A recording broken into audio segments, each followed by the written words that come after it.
Right, thanks for staying with us, and if you have any comments, please email us at biztalk@bernama-tv.com, or you can tweet us at biztalk502, or you can call us right now at 0326937008. Right, as promised, let me introduce to you our guest for this week. It's Miss Adelaine Foo, the Chief Executive Officer from the Automotive College. Thanks for being with us. No, thank you for having me. All right, are you fine today? Yes. Okay. Yes. Excellent day. Okay. Let's start. Okay. We have one challenging topic for today, right? Okay. Okay. When Malaysia came out with the first car in 1985, it's called the Proton Saga, they were very skeptic. But the vision of our leader at that time saw us mastering the engineering skills and the industry evolve, bringing us forth to be at par with others. So can you give me your views on the automotive industry? Well, I think, being Malaysia, a small country, no doubt, but with lots to be proud of. I mean, we have a national car, the only country in Southeast Asia, actually 2 cars. And whenever I go overseas and then people ask me, oh, where are you from? I said, I'm from Malaysia. Oh, you mean Proton? Right. I say, yeah, exactly, that's it. Right, so right. it's very proud for me to be Malaysian. Okay, but when you receive that kind of comments, like, okay, you came from this country, we know that you have Proton, but what are their perception on our product? They are usually, very kind. I mean, before this, they didn't even know where Malaysia was. Right. I remember studying, and I would tell people that I'm a country between Thailand and Singapore. Right. Now with the national car and with NASA in F1, I think the word Malaysia really popped out in the international dictionary. Right. I mean, and another thing for the automotive industry would be that although we're a very small country, we buy so many cars that we're the largest consumer as far as passenger cars are concerned. And because of that, motor companies, be it any brand from any country, they pay attention and give a lot of support to a country called Malaysia, and it's a great thing for our GDP. Right. Is it because that we have our own product, or is it because of the name Malaysia itself? I think it's the general economic strength of the country and of the people who are very multicultural and therefore very absorbent to international experiences. So yeah, Malaysia is it's a great country, really, and we all take for granted sometimes. Okay, let's go straight to TOC. Okay, I understood that it is set up in 2005. That is about 20 years after we had our first car launched. And can you tell me the reason why are you setting up TOC? Actually, TOC is really just set up for the pure purpose of creating competent and passionate car doctors. Right. We drive cars every day. Right. And sometimes when a new model comes out or a very fast car comes out, we would talk about how great the engineer was or how great that car design was. Right. But then we bring our car to the workshop every now and then, and we pay absolutely no attention to the person who's actually fixing our cars. I mean, can you imagine the danger that the technician would put us to if he didn't fix the brakes properly and would be stepping and the car wouldn't stop? Right.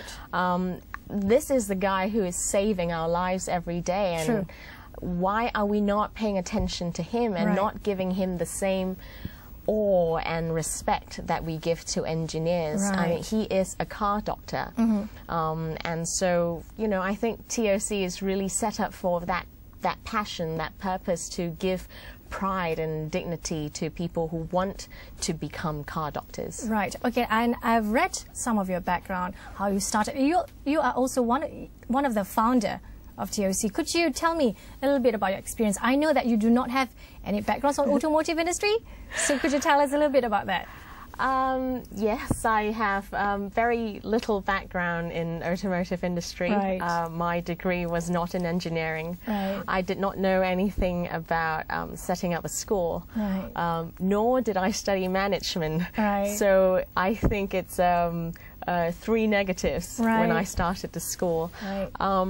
But it's I was a tutor when I was in university, and I really enjoyed it when I teach someone, and someone suddenly was, you know, from someone who is not comfortable and have no self-respect or esteem or confidence, and suddenly when they understand something and they stood up and they are proud and they dare to say something and be loud, and that's the life I want to give to automotive technicians, to give them that pride that they are worth something, and they're doing something for society, and you know, that's the pure reason. But how did you started doing this? I mean, why automotive industry? Why not any other industry? I didn't do very well in SPM. Right. Yes, I was having too much honeymoon during my Form 4 days. Right. So it goes straight to Form 5? Yeah. Society is never kind to people who don't get straight A's. Right. And I was one of them. Right. And it felt terrible to be, well, not recognized? I'm not looking for recognition, but, you know, every time if they meet you and they have to say something to beat you up. Right, right. Can you imagine living like that for the rest of your lives? Right. And, I mean, I certainly paid attention to automotive technicians because we have a great industry. Right. Malaysia really has a booming and vibrant automotive industry.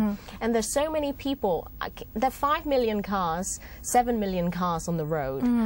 How many technicians do you require? Right. What, 10, 20,000? Right. And that's 20,000 families who will be affected if their father or the person bringing back the salary every month working as an automotive technician is not respected neither by society or by their own family. Right, right. And I can't stand that. Right. And how did you get started, you know? Being someone without the experience or knowledge, how did you start it? Asking a lot. Right. Falling into potholes a lot. All right. So, yeah, it's just asking people and finding the right people to do the right job. Right. I think that's basically the job of a CEO. Okay, so when TOC was just started, so what was your first what was the first thing that you did when TOC started? We met up with the motor companies and found out from them what are the things that they liked about the automotive technicians that they're getting from the schools, from the colleges, and find out from them what they would like them to have. Okay. And therefore, from there, we had to do something to achieve what they want. Okay. And a lot of times when parents have kids who don't do very well in their studies, and they would say that, you know, go take up automotive, thinking that it's something very simple. It's like a fallback. Yes, I mean, people don't realize how complicated it is. And with all the new technologies, electronics, CAN bus systems, you really need to do a lot of maths and science to really do a good job as an automotive technician. So we paid a lot of attention to creating a career that the students and the parents could be proud of. And so we had to make sure that the students get the right accreditation. Therefore, TOC had to make sure that we had the Ministry of Higher Education approve us, the MQA, the Ministry of Human Resource, and on top of that, some international qualifications such such as City and Guilds, IMI, the Australian accreditations. So to get the students to feel very proud of that piece of paper that they're having. Of course, I mean, they have to study the right skills and knowledge. I mean, if they're just getting a piece of paper, it's no good.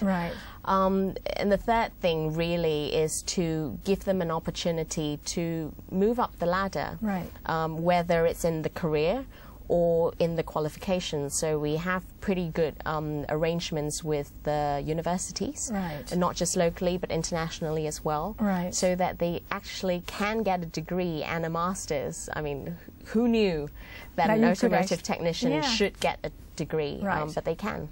But when you first started, how were you received by the public or by the students? I remember our first batch of students. We put up an ad in the newspaper. We wanted to look for 10 students. And it's a full scholarship provided by the motor company. And 10 applied. Only 10? Only 10. So we had to choose all of them. Because parents were thinking, are you crazy? Why would I send my son or daughter, we do have female students, to become an automotive technician? Are you nuts? But that's, you know, 8-9 years ago. Now I think a lot of parents and students are very proud to come in and pick up a diploma or a certificate in automotive technician. I mean, we've just this morning had a very pretty lady walk up to us and signed up for our first September intake. And my sales manager was telling me that he was asking, "How you're in the wrong school?" No, I really love cars. So what makes her interested in the school? Because she loves cars. Well, I think the #1 ingredient if you want to be an automotive technician is your passion for cars. I mean, if you have no passion for it and you just want to do it as for the sake of doing it, as a wage earner, you wouldn't get very far. And so it's people who love cars, for one. But I think they come to us also because we teach them the right skills, the right knowledge. And if you've been to our college, it's great to be taught by teachers who know what they're talking about, who've actually, you know, opened up the engine or fixed the tires before. And, you know, give you good opportunities in degrees in the universities as well as in careers. Okay, I think we stop for a break, and when we come back, we'll discuss more on the TOC. Be right back.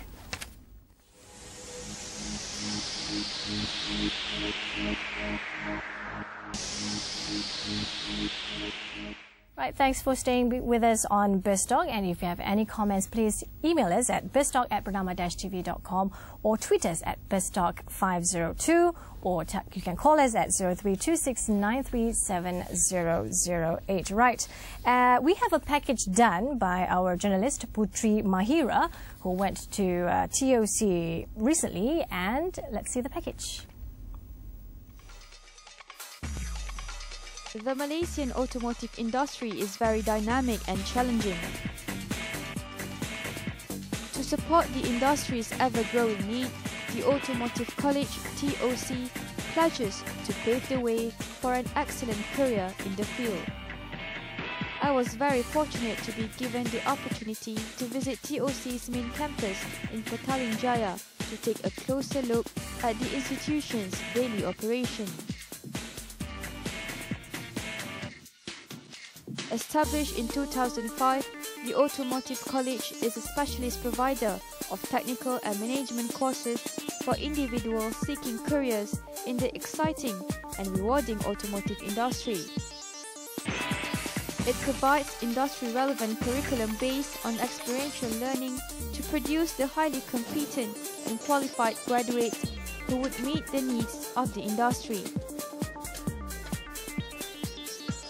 Here at TOC, students are taught a comprehensive manual on automotive skills, and right now I'm getting an opportunity to learn how to disassemble and reassemble a manual transmission gearbox. So what is this for? Alright, this is the gear box.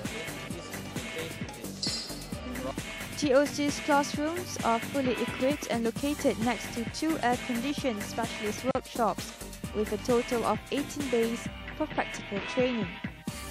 With a focus on small student teams and class sizes of no more than 25, highly qualified trainers are able to give plenty of individual personal attention to students during practical sessions. Students are able to engage with technologically advanced equipment and software to provide them with a constantly evolving world-class automotive education.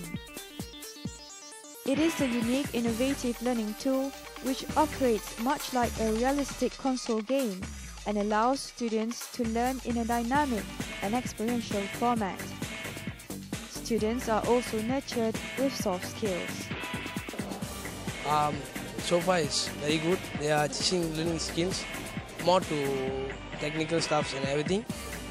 But then now I'm doing service advising subject, so we are learning more in soft skills, such as conduct the customers. So now we know how to maintain with servicing system and on the service center and on technical side. Yeah.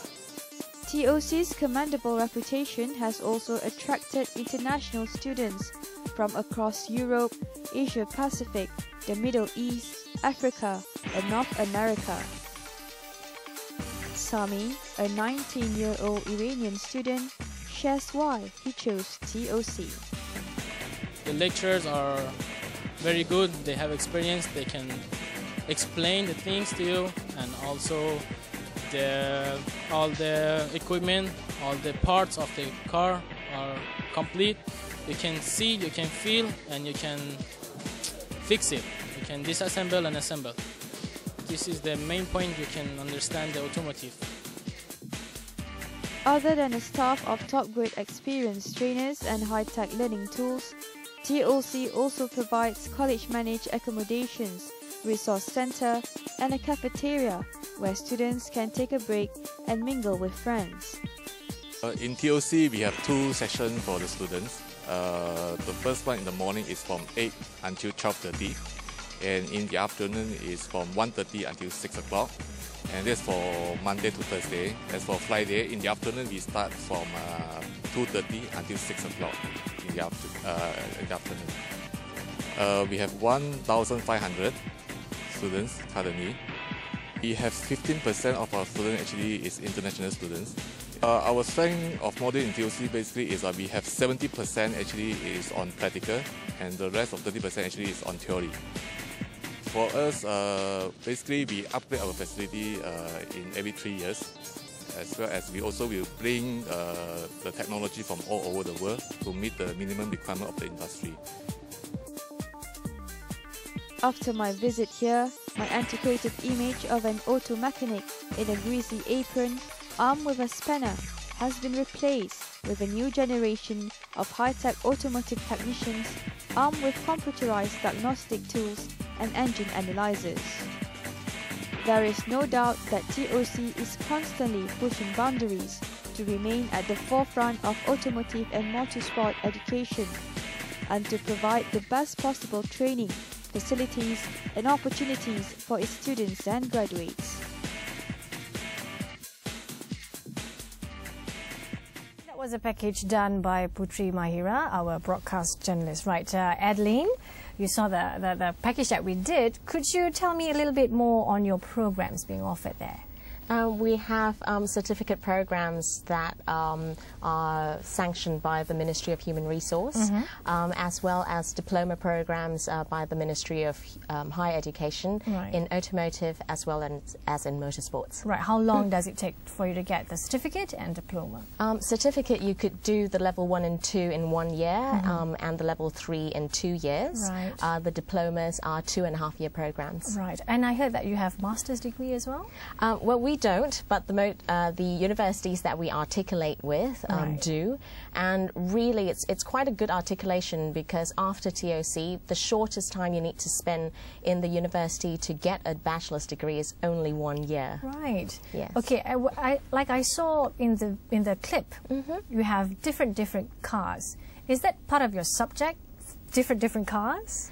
Well, we don't know where the students would be placed when they graduate. Right. So the best way to teach them would be to teach them everything. Right, right. So we have continental cars, you know, German, French, and we have the local makes, and we have the Japanese ones and Korean ones as well. Right, and all these things you will learn whether you're doing certificate or diploma. Yes, definitely. At the end of the day, you know, automotive technology is not something you can read in a book and then read out to the car and ask them to fix themselves. It doesn't work like that. So 70% of the time they would spend in actually, you know, either repairing it or maintaining it or diagnosing the vehicle. Right. How about the enrollment for the diploma and certificate? Could you tell me which subject or which diploma they are most interested in?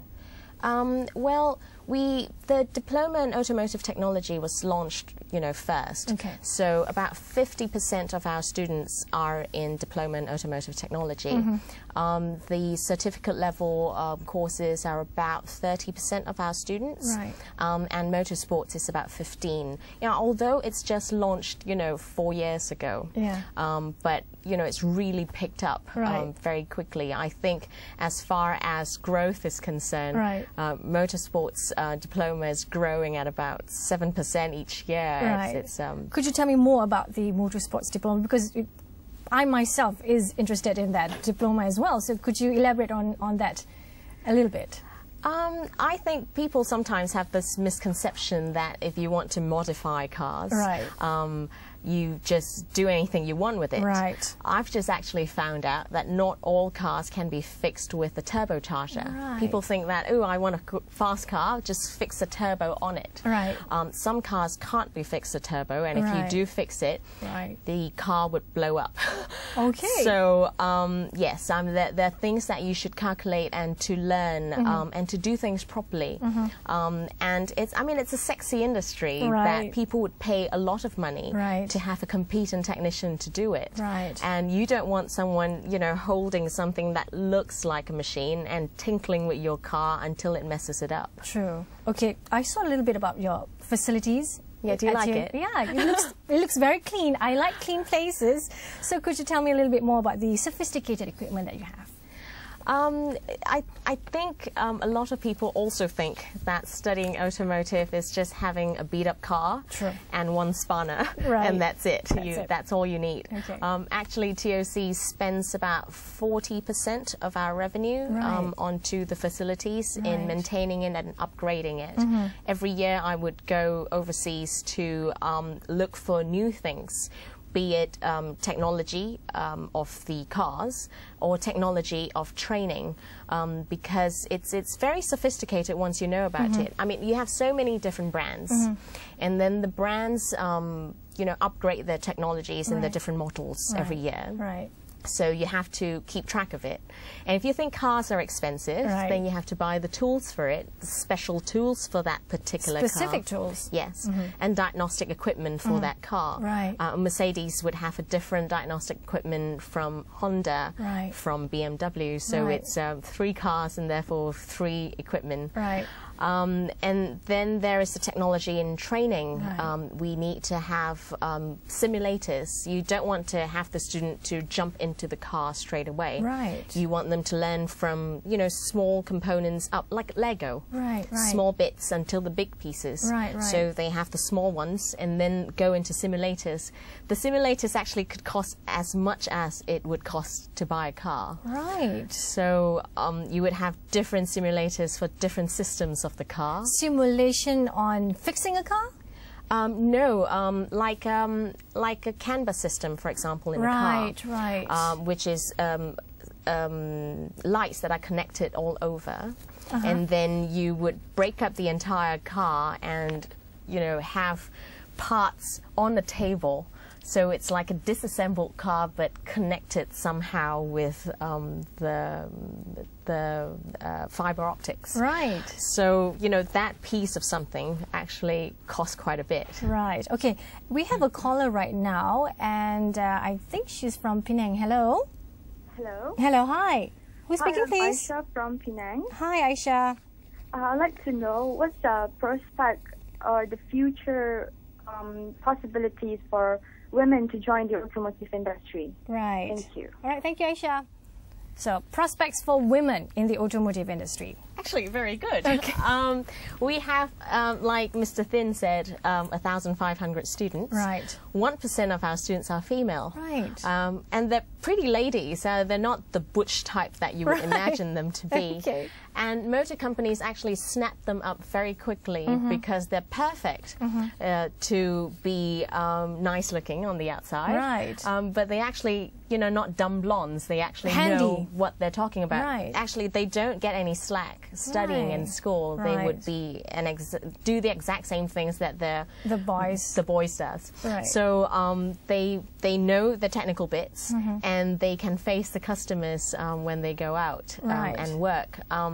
I was actually talking to Putri earlier on Right. to tell her about one of our female graduates graduated last year. Okay.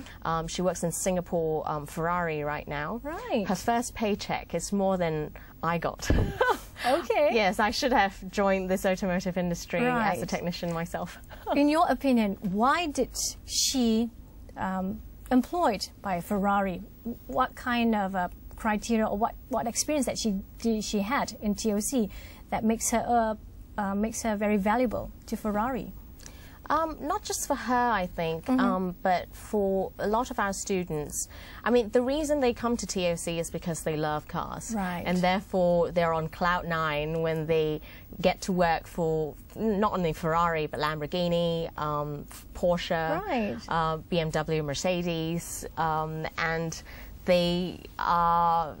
The most important thing is their ability to be able to diagnose vehicles. Right. I mean, yes, you fix cars, but you could be one of those people who are blind, meaning that people tell you to do it this way and then you do it the same way like a machine, not thinking. But if you have hands that think, therefore you are people, that type of technicians who know what you're doing, love what you're doing, and be able to tell customers that, oh, they should be looking into this and that in the future. Right, okay. As you can see that we have on our TV right now, this is your part of your facilities. Okay. This is your workshop, I'm guessing? Yes. Okay, and basically what are they doing right now? Well, they're measuring things. Okay. Yes, there's a lot of maths and science As well. involved. Okay, it's not just spana like you said. No, I mean, if you took out a part Okay. and you're supposed to overhaul the engine, for example, Right. but when you take out parts and you don't know what you're measuring or what you're looking for, perhaps Right. things need to be changed. Right. Therefore, you need to be able to measure them in order to tell that you need to change them. Right, okay. As I can see, there's also international students. Yes. So could you About tell... 10% of our students are international. Right, how do they get to know about TOC? The internet is a very powerful tool. Right. I think we're on it. Okay. And we have international students in the past who would go back and then the word of mouth, therefore they would know about TOC. Right, okay. Could you tell us a little bit about your internship and collaborations? For TOC, we have technology partners as well as industry partners. Right. We're really grateful, really, for the technology partners who would share information with us so that, you know, we would train the students to know more about their brands. Okay. So those are brands like Citroen and Honda, BMW, Mercedes, Right. Proton, Right. who's so willing to share with us their technology Right. so that we could multiply it with the students. And therefore, when students know more about their products, they would Right. be an excellent ambassador, Right. really, for them when they work for them as a technician. All right. Then the industry partners that we work with, then the students get to work with them right after graduation. A lot of the students actually get snapped up before they graduate. Right, because of the internship? Because of their work experience inside college, and therefore Right. they're not totally green and is able to perform when they work Right. outside. Not just in Malaysia, but we have students working in Brunei and Singapore as well. Right. How long does it take you for the internship to go? 3 months, a year, 6 months? 2 months in the first year, 2 months in the second year, and 6 months in the third year. So as they progress through the semesters, they have to go for internship. It's not like at the end of the diploma, then you go for your internship. We try to give them different types of experiences to make it's good for their resume. That's why they get snapped up and offered a job before they graduate. And the feedback you get from the partners about your students? So far, it's been encouraging, and they find that our students have the ability to communicate with customers as well as with their teammates. Actually, a lot of the medium of instruction in TOC is English. And when we go and recruit local students, Malaysian students, a lot of them sometimes come back, you know, fearful that, oh, I can't do this, I can't speak English. But they don't know they have this gift. I think Malaysians sometimes take for granted that multicultural society that we live in, that we're actually very good in English. We just don't know it ourselves. Probably they could understand it, but they could not talk. It's just lack of practice. So when they're with us for 2.5 years and they go out, they suddenly realize that they actually speak better English than they used to. And this is an excellent tool for them when they go out and work with the industry. And it also would help them if they go out and pursue their degrees. Yeah, people shouldn't fear English. Okay, right. We'll take a short break, and when we come back, we'll continue discussing on TOC. Right, thanks for staying with us on Biz Talk. If you have any comments, you can email us at biztalk@bernama-tv.com, or you can call us at 03-2693-7008, or you can tweet us at biztalk502. And we have Ms. Adelaine Foo from TOC, the Chief Executive Officer. Right, we were discussing on the internship of the students, and I would like to know your partner university. We have university partners in the UK, in the US, in South Korea, New Zealand and Australia. For both, it's different for automotive as well as motorsports. Depends on their choice, on the weather they like to go to. How did you get started with the partner university?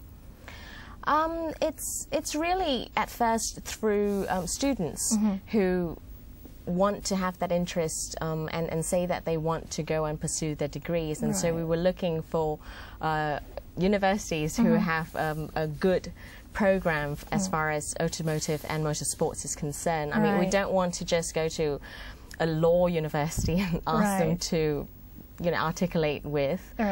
So it's good universities like Hertfordshire and Staffordshire and Coventry, known for automotive and motorsports. Okay. What really is interesting for me about you is that without prior knowledge, especially on the automotive or basic education, how did you come up with the subject or the syllabus, and how does it get approved by the Education Ministry?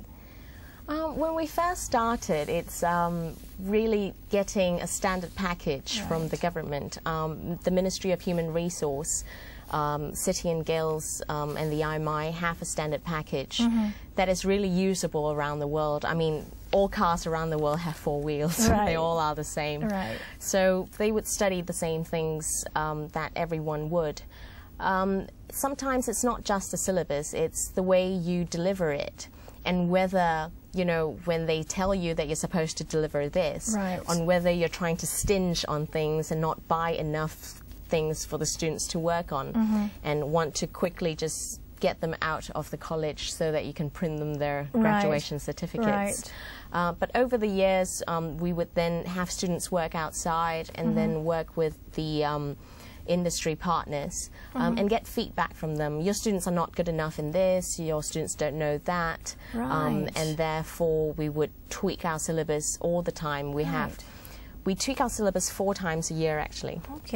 And we're very proud that this sometimes would pay off. We've just a couple of months ago, we were awarded the 5-star award by the Ministry of Human Resource. Right. So we're very proud that our efforts are being recognized. Right. How did you choose your lecturers? I still interview them individually, actually. Right, right.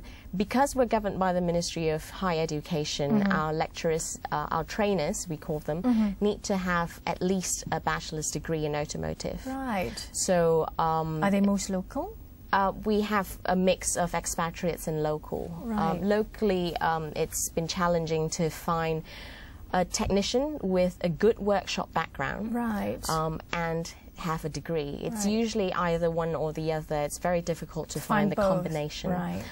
Because I don't want to have an engineer who can't fix cars. Right. It's no good for me. Right. Yeah. So how did you find these people? Advertise, look Right. for them, Right. recommendations. Right. And have they contribute to the syllabus as well? Definitely. Right. All the teachers take part in the development of curriculum every year. Right, okay. Yes. Let's talk about the career development after Okay. TOC. So how's the achievement after that, after TOC? All our students are snapped up by the industry. About 5%, I would think, start up their own workshop. Right. I'm really quite surprised sometimes. I have 18-year-olds coming to college. Okay. And they already know what they're going to do when they graduate. They would start a workshop. They would Right. be their own boss. They would do this and do that. I mean, I wish I had that sort of focus when I was 18 years old. Right. A lot of them would work for motor companies. Some of them would pursue their degrees. Right. Yeah, they're all still in the industry, and I'm also very proud of that sort of achievement. Right. That they've not just taken something and they just graduate with something that they don't want to do. All right. Besides the student that you just told me about that's been snapped up by the Ferrari company, any other successful students' stories that we need to know, or things that could be interesting to us for us to know? Yes, like I said earlier, we have students working for all the big marquees, but also with the fast car divisions such Right. as Lamborghini, Porsche, Right. and whether they are in mini racing or we have some races as well. Right. So they're all having such a good time. Right. Okay. In the TOC Australia, all right, could you tell me a little bit more on that? We chose Australia because it's nearby, Right. to have our second campus. But it's also because they have a very mature automotive as well as motorsports industry. Right. And it would be great for our students to then also be able to experience Australia or V8 before they actually go out and work. It's just an addition to their resume, which we would hope that it's positive. Right. Okay. How do you fare your students among other professional skilled people, either it's locally or internationally? Well, as far as students going out to study in the international universities, Right. I think they're doing very well. I mean, with the very strong foundation that they get from TOC, and as I mentioned just now, the English, that they actually, enjoy the studying in the university and has actually a lot of contributions to make coming from this multicultural background. Right. As far as our international students are concerned, after they graduate, they would go back to their countries. Right. And we get news from them that they have started their workshop Right. and earning lots of money. Right. And having a good career and good prospects. Okay. Let's go back to TOC Australia. What's in store for the future, especially for TOC Australia? Well, we just started TOC Australia, so we're having, local students, Australian students studying there. Right. But also we want to work out an arrangement between TOC Malaysia and Australia. Right. That we would then get to have student exchange programs and teacher exchange programs. I mean, it would make it more fun. Right. You know, we're on the Gold Coast in Australia, so they could surf and study. Right. How are they accepting this TOC in Australia? Of the Malaysian students? Yeah. They actually don't mind. Australia is actually quite receptive to Asian students, right. Because they think that Asian students have very good work ethics. Right. Okay, and besides the collaboration, what else do you have in store for TOC? Well, we hope to one day be able to set up a campus in every country. Right. Because our passion really is to increase the status right. of car doctors, not just in Malaysia, but around the world. And right. the faster the more places that we are, the faster we would be able to do this. Right, okay, we'll take a short break right now, and when we come back, we'll discuss more on a TOC. We'll be right back.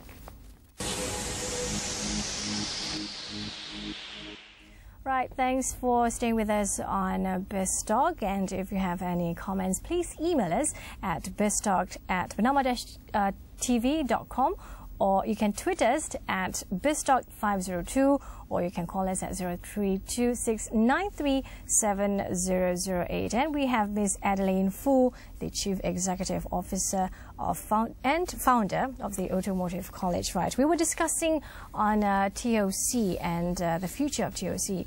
But what I would like to know that you said that you want to create a new generation of high-tech technicians instead of the image of one greasy with apron and all. So have you achieved that? Well, I think in the 8 years that we have been in the market, and I feel very encouraged of the results that we have achieved. Our first intake of the 10 students and parents running away because they think that we're nuts trying right. to tell their kids right. to be an automotive technician. Now we have about 500 students a year. Right. And, you know, some reputable families would be sending their sons and daughters to us to study. Right. And that shows that not only, you know, parents are more open to the idea of their kid loving cars and therefore allowing him to take up an automotive technology course, but kids are also more willing to tell their parents, you know what, you know, I love cars, therefore why not let me study it. Right. Yeah. Okay, but how can you dismiss the perception of, you know, people working with engine and oil, like, you know, they do not have the same respect as the one working in office? So how could you dismiss that kind of perception? I'm a realist, and I know that changing public mindset is not something that could be done overnight. Right. A couple of generations, at least 50 to 100 years. Right. So it just is, you know, if we are able to come up with good technicians who is able to then service the customers, and then they feel very confident that their technicians have done a good job. Right. And you know, that changing of mindset happens with one person. Right. And then it starts to duplicate to the next and to the next. Right. And hopefully, you know, in 50 years, something would happen to the mindset that the public would feel that these are no longer just greasy monkeys, right. that they are automotive professionals. Right. And it's TOC only. It's very small. I'm a very boutique college, right. graduating only 200 students each year.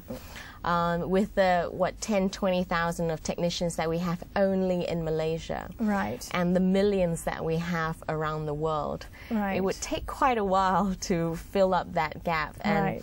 we just hope that more colleges are as serious as TOC is right. to come out and educate good technicians. Right. Okay. Under the Economic Transformation Program, specifically the education segment, Malaysia is trying to create about 110,000 skilled students by 2020. So how is your contribution towards this? Our contribution is a small percentage as far as the whole scheme of things are concerned. Right. Only 200 a year, as I mentioned. Right. But somehow I think it's not just the quantity. Right. But I want to make sure that the quality of the people that we come up with and is producing for the industry is actually going to make a difference. I mean, one person can make a difference. Right. And if they all come out and have great workshops that people are proud to go to and say that, you know, who my technician is, it was, you know, Dr. So-and-so who fixed my car. Then they could make a difference. And, you know, after a while, then people would start to take notice that, you know, this is an actually very good career to go to. Why not? Okay, right. I think that's it. That's all we have for now. Thank you for being with us and to give some of your inputs on our topic for today. No, thank you very much for having me. Thank you so much for tuning with us on Biz Talk. And until we meet again, and until then, I'm Surati Sanusi. Goodbye.